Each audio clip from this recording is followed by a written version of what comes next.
नमस्कार दर्शकों। आज हम सुनाएंगे धर्मराज जी, तुलसी माता और गाय माता की कहानी। बहुत पुरानी बात है। एक गांव में एक साहूकार रहता था।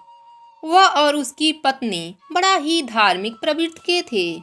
उसके 7 पुत्र और एक पुत्री थी। उसका नाम सुमन था। पुत्री सबसे छोटी थी। 7 पुत्रों के बाद वह पैदा हुई थी। इस कारण घर में उसका लाड प्यार ज्यादा था। साहूकार ने 7 पुत्रों के विवाह के बाद बेटी का विवाह बड़े धूमधाम से कर दिया। पर 1 वर्ष बीतने के बाद बेटी के पति का देहांत हो गया। उसके ससुराल वाले उसको घर से निकाल दिया। बेटी अपने ससुराल से अपने माता पिता के पास आ गई। साहूकार ने अपने जायदाद का 8 बराबर हिस्सा में बांटा और 7 पुत्रों और अपने पुत्री को दे दिया।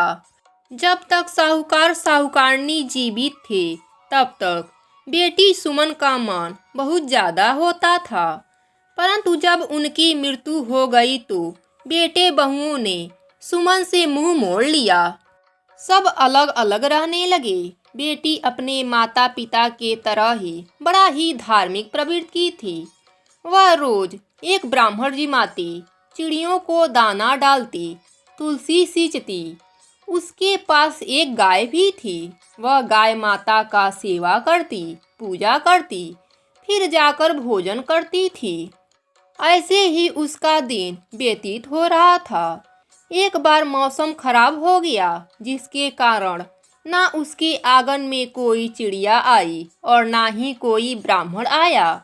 ऐसे ही वह भूखी प्यासी 5 दिन तक रह गई।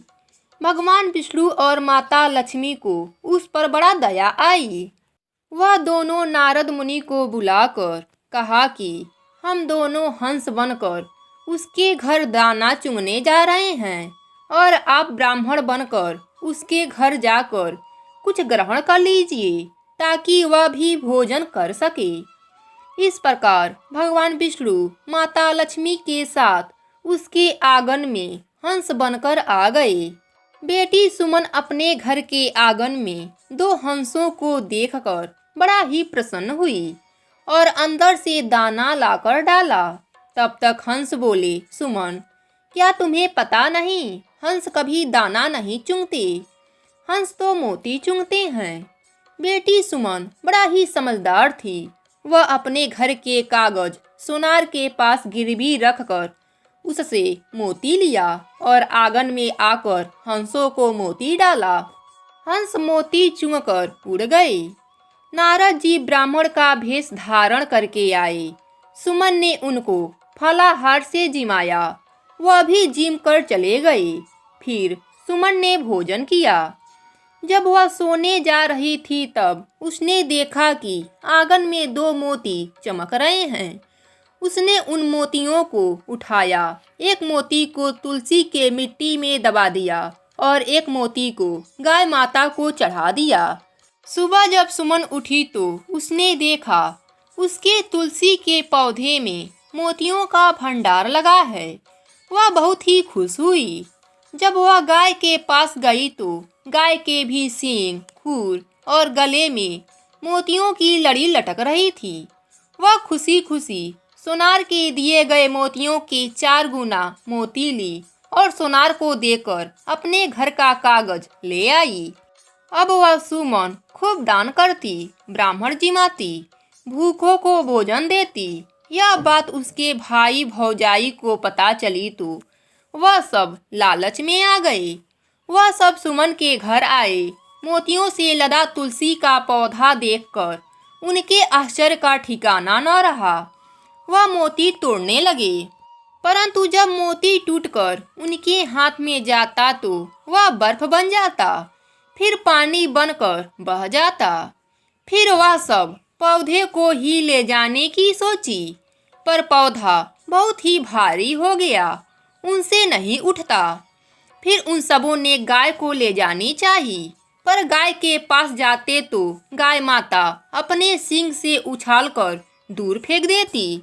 इस प्रकार वह घर खाली हाथ ही चले गए। और अपने बहन से क्षमा भी मांगी। अब सुमन की तबीयत खराब रहने लगी। उसने गाय माता का दान किया। फिर उसकी कुछ ही दिनों बाद मृत्यु हो गई। यमलोक के रास्ते में सुमन को कोई भी तकलीफ नहीं हुआ। जब बैतरणी नदी आई तो सुमन ने गाय का ध्यान किया। गाय माता ने उसको नदी पार करा दी।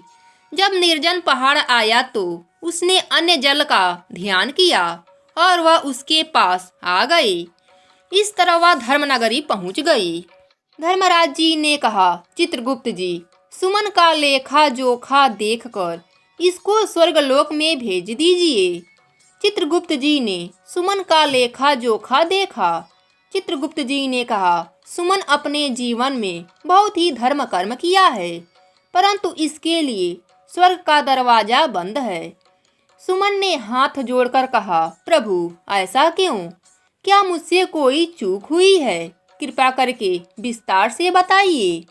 तब चित्रगुप्त जी ने कहा, सुमन, तुमने अपने जीवन में धर्म कर्म तो बहुत किया, परंतु धर्मराज जी का कुछ भी नहीं किया। इस कारण तुम्हारे लिए स्वर्ग का दरवाजा बंद है। सुमन ने कहा, प्रभु, मुझे नहीं पता था धर्मराज जी के व्रत के नियम के बारे में। कृपा करके मुझे विस्तार से बताइए। फिर चित्रगुप्त जी ने धर्मराज जी के व्रत को बताया कि धर्मराज जी के व्रत और कथा कहानी का नित्य नियम कोई 1 वर्ष तक लेता है, कोई 6 महीने, कोई 3 महीने, कोई 7 दिन। इस प्रकार धर्मराज जी का व्रत करता है, कथा कहानी सुनता है और उद्यापन करता है। इससे स्वर्ग का दरवाजा खुल जाता है। सुमन ने हाथ जोड़कर विनती करने लगी कि मुझे 7 दिनों के लिए धरती पर जाने दीजिए। चित्रगुप्त जी ने उसके अच्छे कर्म देखकर सुमन को 7 दिन का जीवन दान दे दिया। इधर सुमन के भाइयों ने सुमन के मृत्यु शरीर को अंतिम संस्कार करने की तैयारी कर रहे थे। तब तक उसके शरीर में हलचल होने लगा। सभी डर गए।